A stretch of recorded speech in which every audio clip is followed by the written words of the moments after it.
So good morning, everybody in Lagos. I thought it pertinent to make this video this morning so that many Lagosians can understand the level of insecurity in Lagos State and the inability of the security apparatus in Lagos to contain the violence, because it is clear that the security in Lagos State do not have the monopoly in violence in Lagos State. And I think every Lagosian should take this very, very seriously, because it is clear, and I have seen it firsthand after escaping a near-death experience in the hands of hoodlums and thugs in the last few days, that the monopoly of violence is not solely on the security apparatus. That thugs and hoodlums have enormous ability to lay siege in Lagos State while the security apparatus watches on.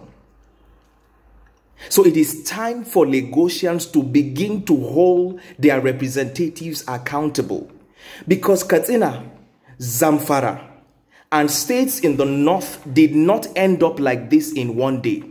It is funny that there was a time in our country that Katsina State was one of the most peaceful states in northern Nigeria. I should know, because I spent over 2 decades living in the north. And suddenly it's become a theater of banditry. It happened because consistently non-state actors were emboldened to continue to lay siege and terror on innocent citizens over the years without the state security apparatus responding in good measure. That is exactly what we have seen in Lagos in the last few days. As I speak to you, doctors are unable to even access the hospital because hoodlums are turning them back. In fact, I even saw a video yesterday. After the curfew was lifted, people could not drive through Adediji and Obalende because hoodlums have blocked the roads and brazenly collecting monies from people before they could pass. Or in Obalende and Adediji, where you have all the major defense apparatus in Lagos and hoodlums are raining terror on the road. I think Lagosians will need to wake up. Lagosians will need to wake up and begin to demand more from the people that they elect. In fact, in 2017, the NBS has a report on crime statistics in Nigeria, and I think you should go and look it out. Lagos alone had 39% of all the crimes committed in Nigeria. 39%.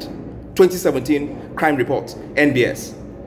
The second state with the highest amount of crime was Aba, that committed 9% of the entire crime. Look at the distance, 38% to 9%. Lagos has been crime-ridden for a long time, but the dimension that we have seen in the last few days is shocking and it's scary. And it looks clearly to me that the state is incapable of handling or dealing with that violence. Come on, you need to go and watch the video of Moturayo, the presenter of Your View in TVC, when they laid siege on TVC, and for hours upon hours, there was zero police presence. In fact, she reported in the video that she made that policemen were running. That is in Ketu, where the police station, TVC, there's a police station just behind Ketu, and opposite on the other side of the road are different police formations, from the police college to the head to area F to all sorts of police formations. Yet TVC was being burnt to the ground. Every single vehicle was burnt. People clamoring for help. Yet policemen were onlooking. How do you go and burn an entire BRT terminal?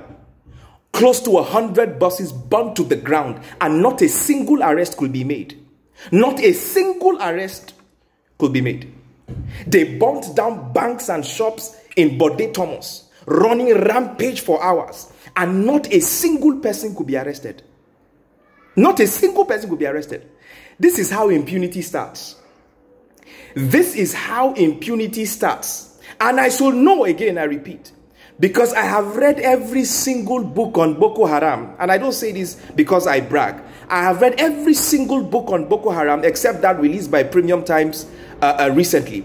And I've read every book on violence and politics in Nigeria as written by Professor Tony Falola and, of course, Max Ulion. And the pattern has always been similar, and the pattern has always been clear. The inability of the state to respond to crisis from hoodlums and thugs is what exacerbates and become a reign of terror that states can no longer contain. It's clear. I mean, this is not just what I have read, it's what I've also experienced. Starting from the 80s when I grew up in Kano State, for goodness sake. My mother had to pick me up from my primary school in Gandu and Lobasa in Kano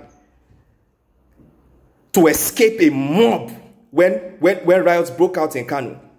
Or is it in 1991, the Riyadh Bunker crisis, where we had to run for our lives and pass through dead bodies to be able to access the airport for us to run away from Kano? Or was it the 93 crisis? Or is it the Gideon Akaluka crisis in 96 that unfolded before our very eyes? Or the 99 crisis that broke out because of the violence in Shagamu, in Kano State? Or is it the 2003 crisis or the 2004 crisis? All of this happened before my very eyes, and we keep running for our dear lives, and the state always lacked the capacity to deal with the violence. Again, I should know, because I was serving in Yobe in 2008, between 2000 and 2009, when the first sets of the then militant group were shot down by bikemen in Yobe State. I think they were going from Meduguri to Azare for one of their meetings, and they were shot down by policemen for violating a rule where more than one person was not supposed to climb a bike. That was the first time they attacked police formations in Yobe State. And I remember vividly, as 7 corps members then, we were packed and hiding in police headquarters at that time. I was in Kano January 20th, 2012, when Boko Haram attacked almost every police formation in Kano State. It was a black day in Kano. Again, the security apparatus could not respond to the violence. We are here. We are at that point in Lagos State now. Because as I speak to you, I just got off the phone with an in-law of mine who is a gynecologist, who's been unable to go to the hospital. He has patients waiting for him. And in the last 2-3 days, people, hoodlums, have been turning him back. Even at the height of the ISIS crisis in Fallujah, doctors had access to patients. What is Lagos becoming overnight? Security apparatus have no ability to respond to the violence. Subhanallah. I think it's important to begin to hold our elected people in Lagos very, very accountable, because our lives depend on this. Our lives depend on this. And since these people have tasted the kind of power to reign impunity in Lagos, I hope we don't get to a point where we will start to pay levies to hoodlums before we can go to work. We will start to pay levies to thugs before we can take our families to the hospital. I hope it does not get to that point. And I hope that the governor of Lagos makes a very strong case, because it is clear that we need a state police in Lagos by any means necessary. The apparatus in Lagos cannot contain the violence. It's as simple as ABC. We need a state police. This is no longer politics. It is absolutely no longer politics. It needs to happen, and it needs to happen fast. The idea that you'll be sending a special tactical team from Abuja that will spend 12 hours on the road before they get to Lagos is long gone. It should be buried in antiquity. Lagos needs its own state security advisor. It needs its own state security council. It needs the ability to be able to coordinate security activities in its own state. And it needs its own police to enforce in Lagos State. Our lives depends on this, for goodness sake.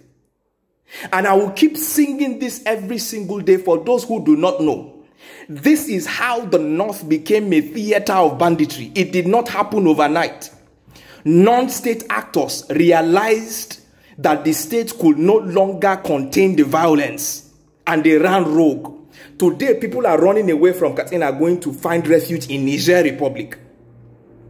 People are paying taxes to bandits in certain villages in Zamfara and Katsina. Sobada Allah, sobada Allah, sobada Nabi. As we speak, people have to do all sorts of prayers before they can go on the highway between Kaduna and Abuja.